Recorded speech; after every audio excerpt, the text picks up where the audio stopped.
Okay. Good evening. I'm Lauren Cook. I am your Dean of College and Gap Year Advising at JCHS. And I am so excited that we are into the junior college kickoff here tonight. Don't tell the seniors, but I do enjoy this time of year when the cycle sort of starts over again with a new class and a new cast of characters. And I get to kind of start at the beginning again. We just got the chunk of the applications in for the senior class with the UC and CSU deadline on Monday. So now you more or less have my full attention.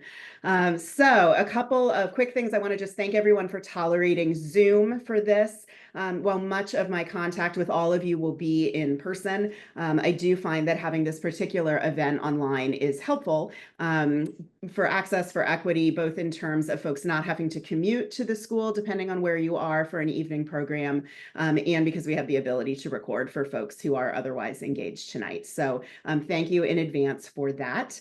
And a couple of housekeeping items up top. You are all on mute. That tends to be my default in my room. I'll ask you to stay that way as I do some kind of formal remarks here at the beginning. And then about halfway through, we will open it up for questions, at which point we will utilize the chat box.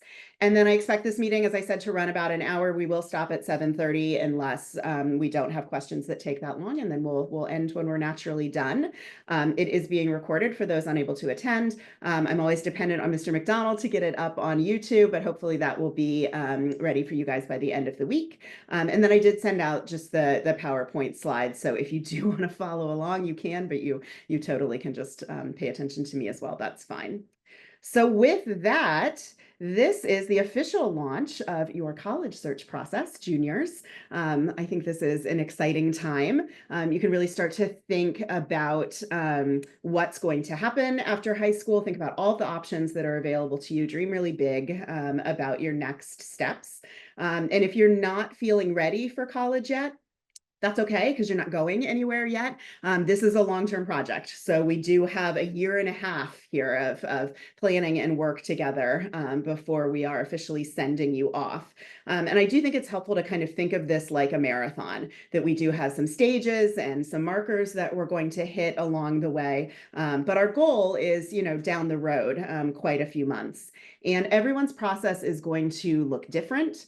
You are all unique and different human beings. You have different goals and dreams. And I really want to encourage you to try and keep this process over the next year and a half really grounded in what you want and what you value, and not necessarily about what your friends are doing or what the media says or TikTok says you should be doing. This is really your life. And this is a moment where you can start to take the steering wheel with that. And that's powerful. And I want to make sure that you're staying grounded in what's good for you. You are, of course, not doing this alone. You have a team that includes your family, of course. We'll probably include some faculty members as we start working on who might be writing you letters of recommendation. We'll get to that later this school year. You might have some select friends you trust to have read a piece of writing or two. And you are the captain of your own team. And of course, I am your coach. So we will all be doing this as kind of a collaborative effort together. Over the next year and a half, generally, our goals are going to be to reflect on yourself and your time in high school. You may have been at JCHS since freshman year, you may have transferred in, but we want to do some deep thinking about what you want for yourself, what's worked for you, and what maybe you want to do differently in your college environment. We want to find some options that fit that vision for yourself. And I just want to pull over here and name that there are, of course, many options post JCHS, and we have students doing all of them. They go on to community college, they take gap year programs, they enlist in the IDF, they joined the US military, but the majority choose a four-year college option. And that process is the most complicated and sort of takes the most time, which is why I'll be focusing on that primarily tonight. But know that all along the way, we'll be checking in on all of those other options if those are the goals or things you want to consider for your family. But then once we've got some idea of who you are and what all of the good options may be for you, ideally in the spring of senior year, you've heard yes from a number of those schools, and we are really just choosing between the options to figure out what's the best fit for you. So that is our big picture. Of course, we're going to take it in some bite-sized chunks along the way. I'm here as a resource for you. And tonight we're going to be focused on the first steps, right? Like laying the groundwork for a good search. And this involves first considering who you are and what you want. We will talk about that. We'll cover some of the basics around fit for college, and then discuss how we're going to launch our relationship around the process and start working together. And then we'll have some time for brief Q&A, but know that you have my full attention for the next year and a half, so the conversation certainly doesn't end tonight. So with that, I am going to find my slides, if you'll give me 1 second. Share my screen, let someone in from the waiting room. Okay, can folks see that? Hopefully slides are up. Okay, very good. So you might think that step one with your college search process is starting to make a list of colleges, jumping right into all of that. But it is, in fact, not. It is jumping into you. And who are you? There are thousands of colleges, not just in the US, but around the world. And we certainly have a lot of folks applying internationally. And we can't even begin to winnow down choices without having some understanding of who you are and what you may specifically be looking for. So I want to introduce you to the concept of the 5 I's. They are from a book called The College Conversation, which I think is terrific. It's a little more geared towards parents than it is towards students. But one of the first things in the book is talking about these 5 I's. You can read them for yourselves, but identity, how do you see yourself? How do others see you? Intellectually, what kind of environment, small classroom, lecture style, what works best for you? What kind of values and opinions are important to you as you think about the community you might be surrounded by on a college campus? How do you like to spend your free time when you're not in class? And then, what motivates you? Who do you admire? Who do you want to be surrounded by to feel energized to kind of do your best work on a college campus?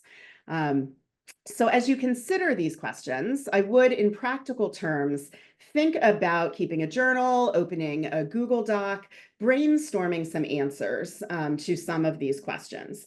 They're obviously not about specific colleges. You are making a list of attributes. So maybe it's that you want a place that's got small classes. Maybe your Jewish identity is really important to you and you want there to be a strong, welcoming community for you on campus. Maybe you're obsessed with rock climbing. That's all you want to do outside of class. And so this is a place that needs to have a climbing wall or some nature nearby. We are making a list of these attributes so we can have kind of a rubric against which we can put different colleges and think about how well they are measuring up to the things that are important to you. Hopefully that makes sense. We will use some of that thinking for you to complete college advising questionnaires, which everyone will receive tonight, both parents and students, after we hang up on the call. You'll get a link to a Google form to share with me some preliminary thoughts. You do not have to do it tonight, but you will be able to look at it starting later this evening, and we'll get more into the questionnaires in a moment.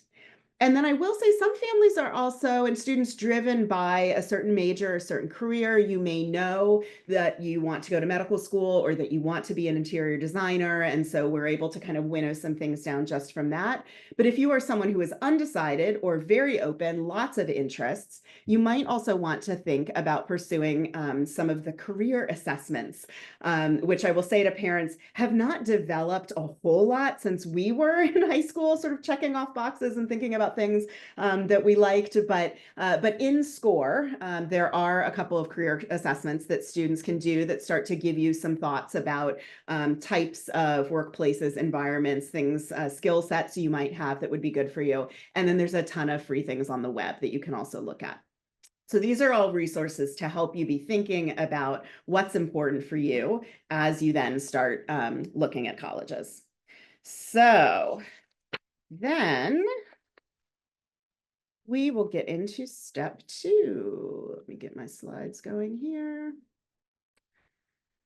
So we want to be clear about our mission as we start looking at actual colleges. That fit, I hope, will be the most important criteria for you. I know it is human to want to associate yourself with name brands. I know that you may be very interested in where your best friend is going or your crush, whatnot, but we really want to find the right fit for you. So I think we also want to be thinking about some of these factors of fit as we start looking at that rubric of things from the 5 Is. We want to look at academic opportunities at a school. Does it have the right majors for you, programs? Perhaps you want to also have master's degrees or PhD programs available on that same campus. What social life might look like for you, whether it's a place where the weekend starts on Wednesday night or whether it's a place that's more bookish and folks are spending Friday night in the library, everything in between, what's going to feel like the right fit. And then, of course, are you able to afford that college and do you think you can get in? These first two questions, there's a lot of resources to help us sort of suss out what are going to be good fits for you. The second two are a little less clear, a little harder to predict. How do you figure all of this out? Well, let's start with the first two questions. As we start looking at academic, social life, all of that, I would encourage you for research to be using SCORE. There's a lot of good search functions in there and pretty complete and thorough descriptions of colleges in sort of a cursory way. So that can be a great place to start and just see about size, location, et cetera. Big Future is also one of the products College Board does that's actually not terrible. So I have feelings about College Board, which you all will find out as we go along. But Big Future is a good resource, has a million filters on it. You can make a profile for yourself and really just start looking at all sorts of different facets of a college and come up with a decent starter list. And then I'm also a big fan of the FIS Guide for Colleges, this giant old school phone book size book. I keep a number of them in my office that folks can sign out if you want to take one home and read it. If you've got multiple kids at JCHS, I would consider just purchasing a copy. It is third-party sort of reviews of schools. They take feedback from students, from faculty members on campuses. It's not produced by admission offices. So I think you really get a more accurate sense of what the vibe might be like on a campus. And also, if a school is included in the FIS guide, there's only 350 or so colleges in there. I think you have a baseline for knowing there's solid graduation rates. They've got a solid endowment. They are kind of above a certain bar on quality, right? So for me, if it's in the FIS guide, it's a good college to be considering. So these are 3 places where I think you can start some of your research and getting to know schools. Now, of course, I am going to make some initial college recommendations after my first meeting with students, and we'll talk a little bit more about that. But if I am recommending a school to you, there are reasons for that. Once I get your questionnaire and sort of am looking at your JCHS transcript and all the rest. So I will start by throwing a lot of things at the wall, and you certainly don't have to follow up on every recommendation, but it is something I will want you to take a look at because I have been doing this for a while. And then you will start to engage with schools. And I know that a number of students came to college visits at JCHS this fall. Those will be happening again in senior year. You may want to do some virtual things online, actually get out to some college campuses during Pesach break or over the summer, get on mailing lists, and just start to be in conversation with schools about what they have to offer. Okay, so let's go back to those factors of fit for a moment. We just sort of talked about really these first two, but the second two, and especially this last one, can you get in, can be a little tricky to answer. Again, I want to just pull over and be clear that the average acceptance rate of colleges in the US in 2023, so the last cycle, was 67%. So the majority of colleges in this country admit the majority of their applicants.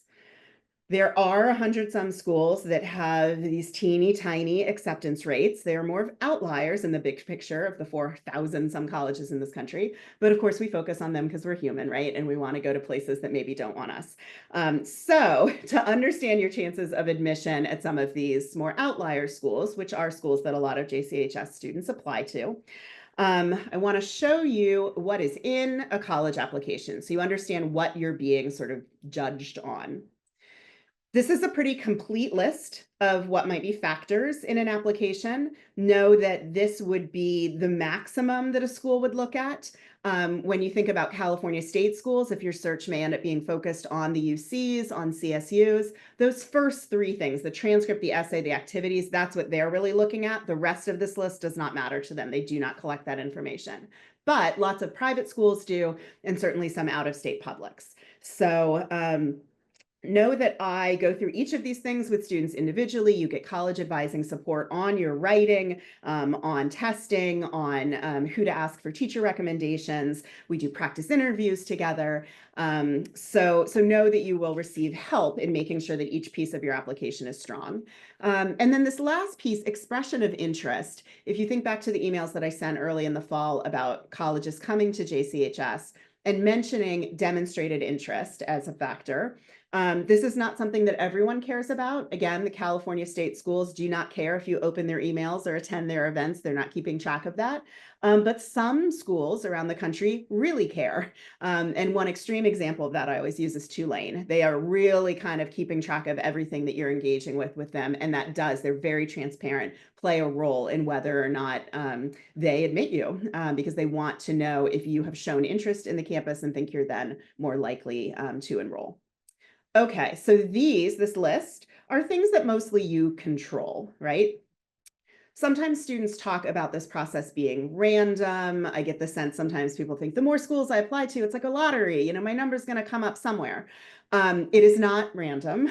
And usually that's a sign to me that you don't fully understand priorities or hooks, which are another set of additional criteria, often beyond your control, that also factor in. So all these things are important, but so are, and these are just some examples of what priorities or hooks might look like.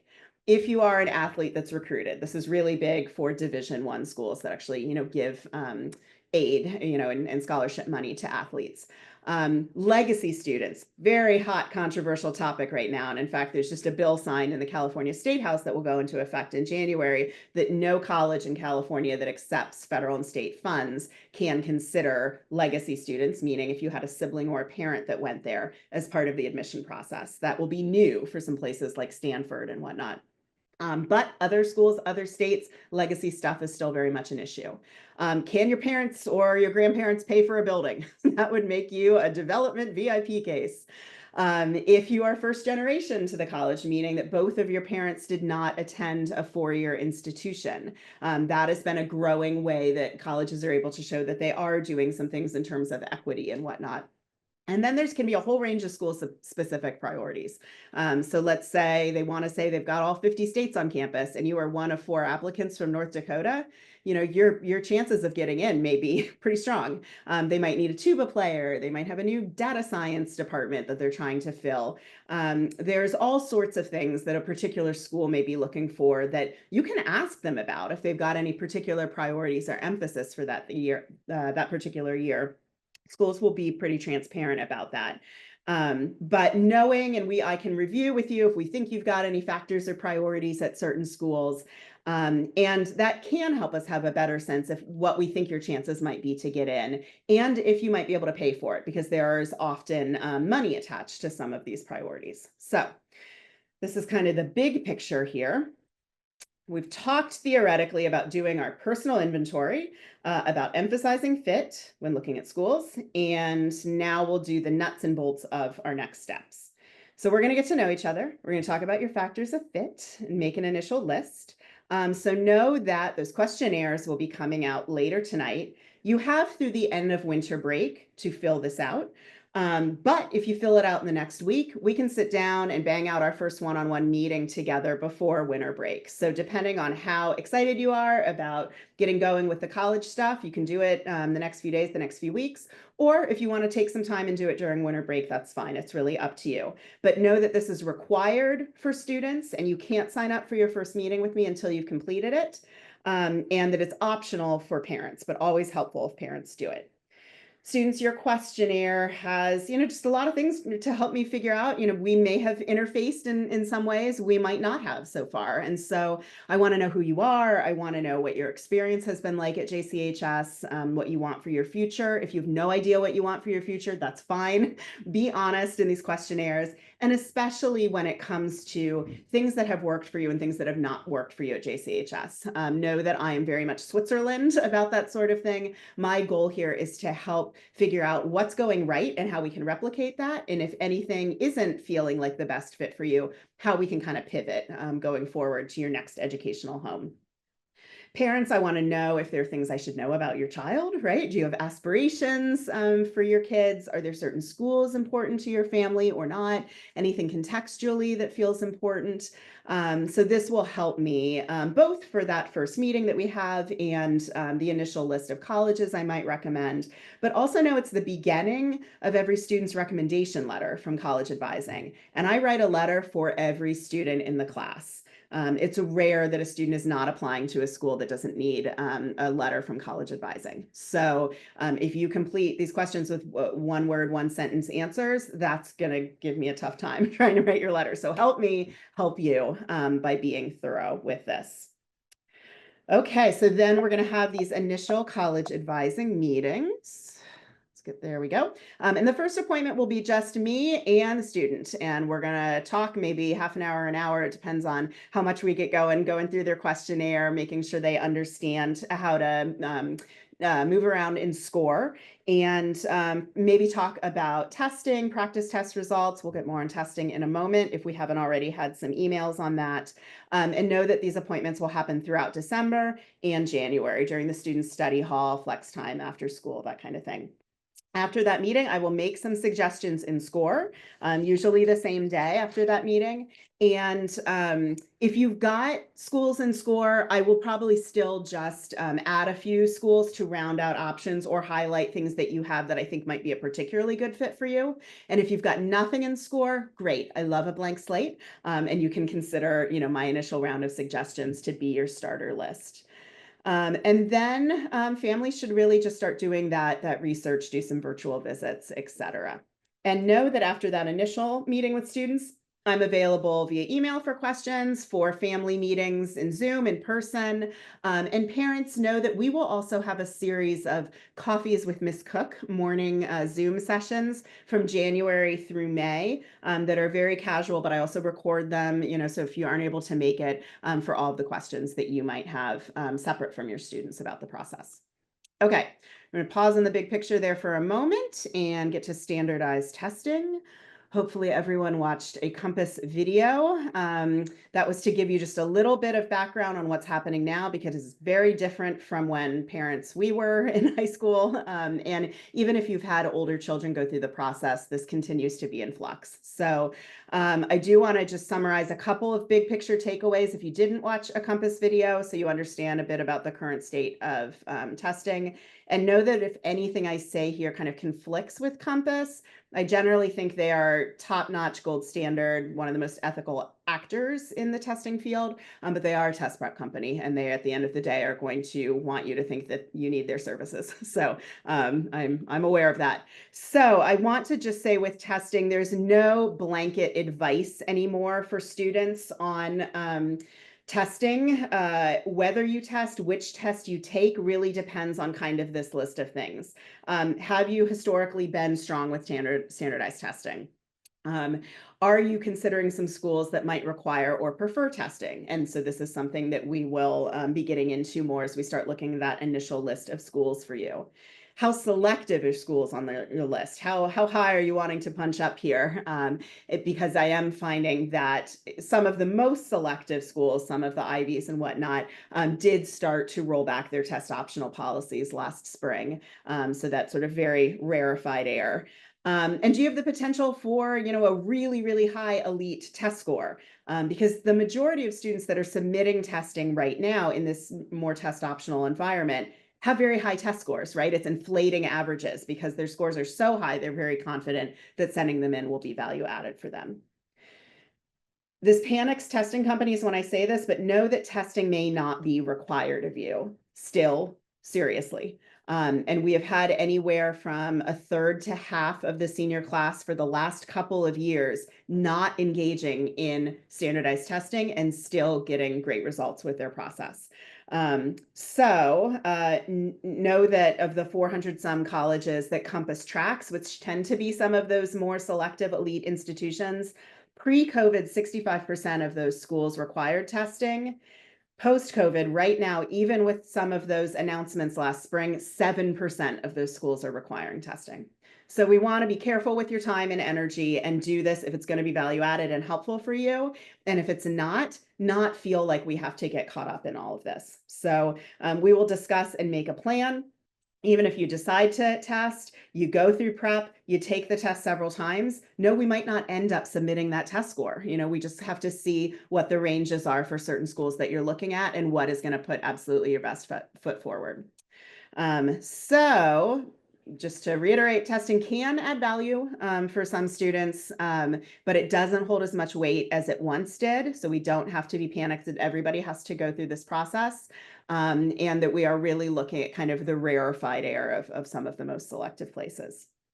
Okay, so if you do decide to test, or even if not, we want to think about what your plan is, whether you're going to do the SAT or the ACT, and know that we need to pick one and just go with that. I don't see any reason to try and take both tests, to be dividing your attention, prepping for both. They're fundamentally different in structure and content, which is weird, but true.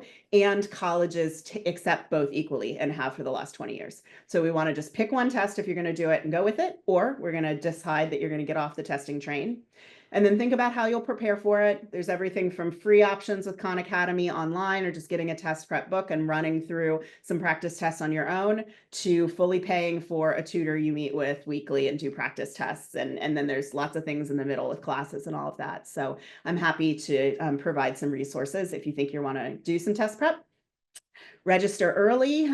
So even if you think you might not take it till May, June, July, whatever testing dates are open right now, I would go out and just book a seat once we decide that you're going to take it, and to make sure that we've got that placeholder there. Sunday is an option. Historically, this testing has been done on Saturdays, but if you honor Shabbat, there is more Sunday testing options available now than there were pre-COVID. And you might be asked to have clergy verify that you're Jewish, that you honor Shabbat. So if you do, if there's a request that you're trying to register for Sunday, that you upload something from clergy, let me know. I have a stock letter from Rabbi Rubin I can just send right to you to use. And then if you've got a testing plan, learning plan, you need accommodations, and you have not been interfacing with Dr. Neufeld around accommodations with College Board or ACT, that is something that you'll want to get on soon, because that process can be a little bit involved. Okay, before we wrap up, I get some questions from parents about how to engage with the process, things that can be helpful. So I'll just state some of the obvious. You can help me with managing the timeline on things. There's a lot of deadlines with the process. I will be fully on top of them. I got a big spreadsheet for everyone, but I will be sending reminders, and parents are always CC'd on the emails I send to students. So I like to think of myself as the nagger in chief, so that hopefully things can be calmer at home for you all, between you and your children, but it is good if you are also keeping an eye on the timeline. Helping to schedule college visits. You can be a great travel agent. I don't think that 17-year-olds are always great at, booking flights and all of that to go visit school. So if you're able to help with that a little bit, that would be great. Registering students for testing, they're going to need your credit card and maybe a ride to get to the testing center. So be engaging with that. You will want to be thinking about the funding options, whether or not you're applying for need-based aid, thinking about scholarships, merit aid, all of that as well is useful. So utilize the resources I send out to you with College Money Method and all the rest. There's another College Money Method session next week. I'm about to send a reminder on about, I think, loans in the process, and borrowing money, and better understanding what that all looks like. And then please, please, please, fact check admission advice that you might get from friends or online or other random places. If you hear or read something that feels especially worrying or even alarming, check in with me. There's a lot of white noise around this process. There's a lot of misinformation. there are a lot of people trying to make money off of your anxiety and stress. So I can provide reality checks. Please be in touch with me if things come up that you're not sure about or sound strange, because they are often not as big a deal as someone might make them. And then finally, I will say, please stay behind the white line. What does the white line look like? What do white line violations look like? I'm so glad you asked. The first would be talking about college all the time. This is the fastest way to drive your child crazy. I would really recommend finding a bucket to put college in, whether that's like Sunday night check-ins, and then you just keep a list for yourself of all those things you're dying to ask them, to wait until that following Sunday night to ask. This will help keep the peace in your house. I would also, as we're coming up on winter break, another time where you might have extended family together, to really help try and run some interference with your relatives as well about asking about this stuff all the time. If you go into winter break and they're like, where are you going? What are you interested in? What do you want to do? That's also going to create more stress than is really needed at this point in the process. So let's all try and keep this in proper perspective and be reasonable about how often we're bringing it up. Other than booking some visits, a tour to colleges, you should not be becoming best friends with the director responsible for JCHS and having a lot of contact with them. It's really on your kid to be building those relationships with college reps. And a lot of our students did a great job this fall with reps that came in asking questions and sharing their contact information and whatnot. When you do go visit colleges, please don't be more memorable than your child. Let your student move to the front during the tour and ask the questions. Let other students on the tour ask questions. Obviously, as things come up you want to know, please ask them. But again, think about when to step forward and when to step back. And then it should go without saying, but every year there is no writing, typing, or submitting applications for your child. This is a rite of passage that our students need to go through. They can do it. They get a lot of help from me. They get help from each other on it. And if this really is something that becomes kind of a speed bump getting through the process, then we probably all need to sit down and talk about whether going to college right after JCHS is the right choice, or whether maybe having a gap year or some other times to sort of extend that runway a little bit for all the executive functioning that is required to complete applications. Okay, so you guys, I'm so close to stopping talking. This is the final to-do list. Questionnaire, advising appointments. You're going to think about these 5 I's, maybe do some career assessments. We are during our meeting, or maybe you already have figured out that you've got a bit of a testing plan to sort out for the spring. We're going to start researching colleges when you've got that list. And we're going to attempt to enjoy junior year, win color games, and still enjoy being high school students. So with that, I am going to stop sharing my screen and take a breath. That was a lot of talking for me. I hope everyone isn't having a panic attack yet. And I'm going to look at the chat box. And if you've got some questions as you're kind of letting this all settle that you want to launch into the chat box, I am happy. Oh, these are just AI note taker notes. So very good. So if you have questions about anything that I just mentioned, or you feel like I missed something that you thought would obviously be covered here right out the gate, please feel free to either raise your Zoom hand and you can unmute, or you can put it in the chat box. I'm happy to take things either way.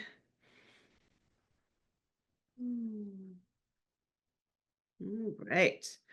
So we've got a question of going to give this presentation in person for the whole junior class. Sadly, I am not. We do this on Zoom because it can be hard to get everyone together. But I am recording this and we'll be pushing it out either tomorrow or Friday to everyone, the class and students as well, in the hopes that they will watch it maybe on 1.5 times speed at least, and get a sense of what I covered. But you are about to start getting a lot more emails from me. So later tonight, you're going to get questionnaires in your inboxes and then more things to come. So, and then I'll be engaging one-on-one with students for all the questions that they might have. There's a question in the chat about, are tests submitted automatically, or can they take it and if not so high, not submit it? 100%. So this is an incremental thing. We're going to decide, do we think you should do some testing? It's worth it. And then we're going to book a couple of tests. We're going to see how you do.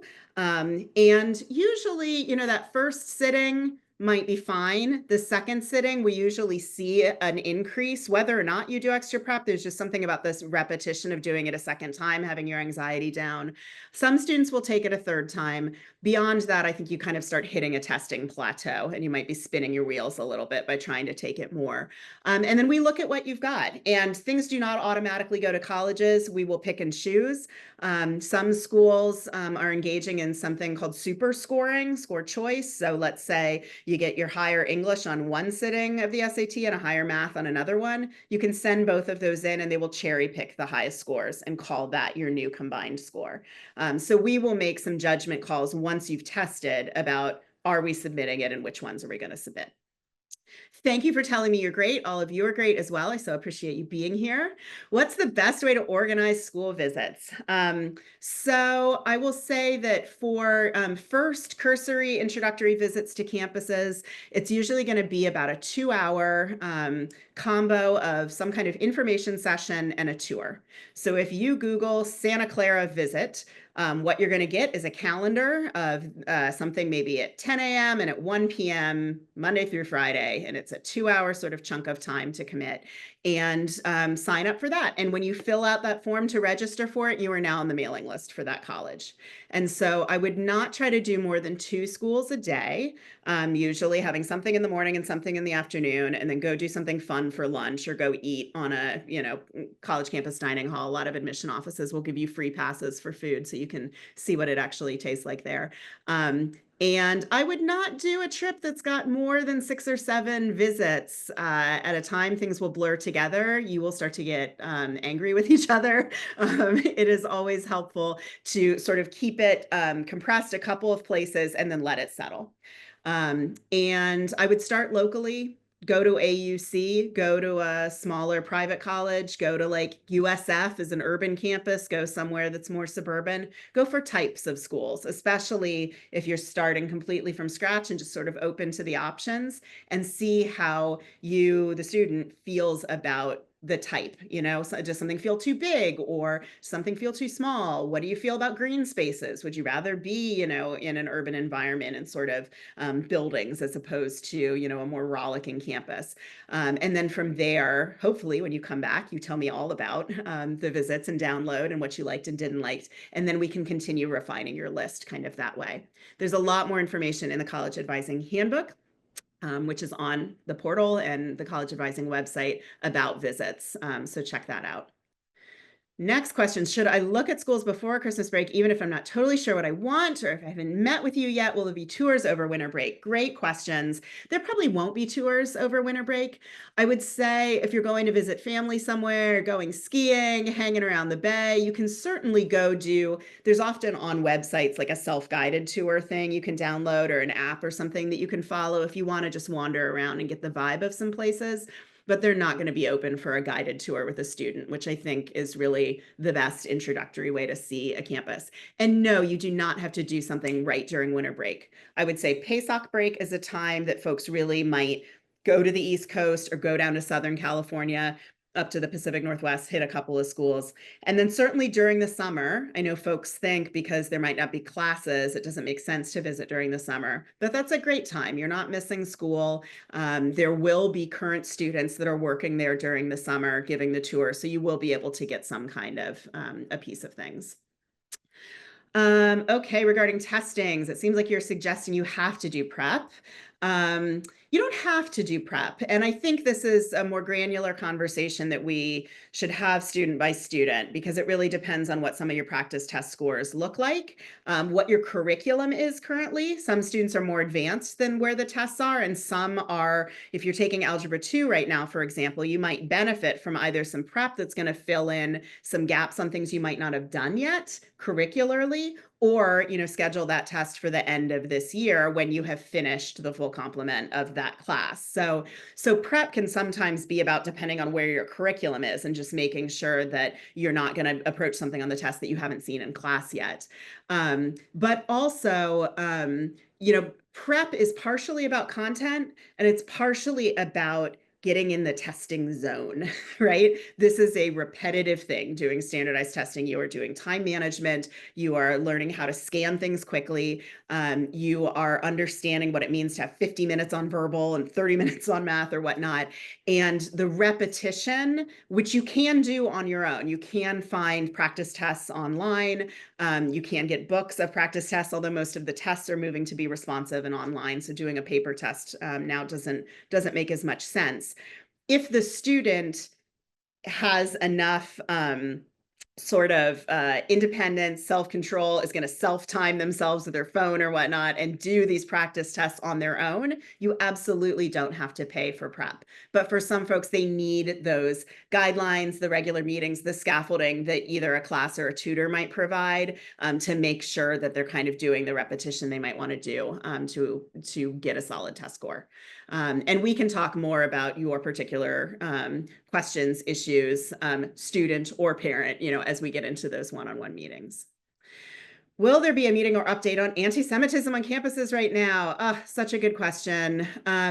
Yes. Last year, this was really sort of woven through the parent meetings as we had these coffees from January to May, and then periodically with students. And I will be pushing out resources. Things have been kind of quiet, knock on things, generally this fall. Obviously, last spring was really bananas. But the ADL, Hillel, there are a number of organizations that are regularly doing webinars for students on climate, having Hillel leaders, having students from different campuses come in and talk about what's happening. And so as those things come up, I will push out those resources. But yes, this is very much on my mind. And I think with the new administration coming in presidentially, there's a lot just happening in terms of how the Department of Education is going to be run, college accreditation. There's some big questions. I think there's a lot of sea change things that might also be impacting the free speech stuff. It's all sort of interconnected. So as things unfold over the next few weeks and months, absolutely, this will be a topic for conversation. Do you have a call like this for gap year information? Yes. It is one themed coffee with Miss Cook I will do probably in February or March. That is, again, geared more towards parents, but we record it and students are welcome to watch. And we do have lots of gap year visitors coming into school right now. There is a gap year section in the College Advising Handbook. I would encourage you to check that out as well. And I do have in my office a couple of resources, especially if folks are thinking about Israel. I've got a number of this book, like a number of copies of it that students can borrow about Israel gap years in particular. That's just a good sort of baseline starting place to think about all the options. Okay, what else? Will you talk about the difference between early application decisions versus regular admission? Yes, we will talk about these are typically called application plans later on. I will say regular decision, that is the general way you apply to college. And for some schools, that is the only way you apply to college. So if you are planning to apply to a UC, for example, you want to go to UCLA, they have one deadline, regular decision, one flavor, that's it. You apply by that date, everybody finds out later on in March, full stop. Other places have a variety of flavors of how that you can apply. And early action is one that I encourage everyone to be thinking about doing because it's the lowest stakes with the highest return. That is an earlier deadline than the regular deadline. And you do not have to commit to that school. You find out early and you can sit on that decision until May. So a lot of students will apply for an early action deadline around November 1.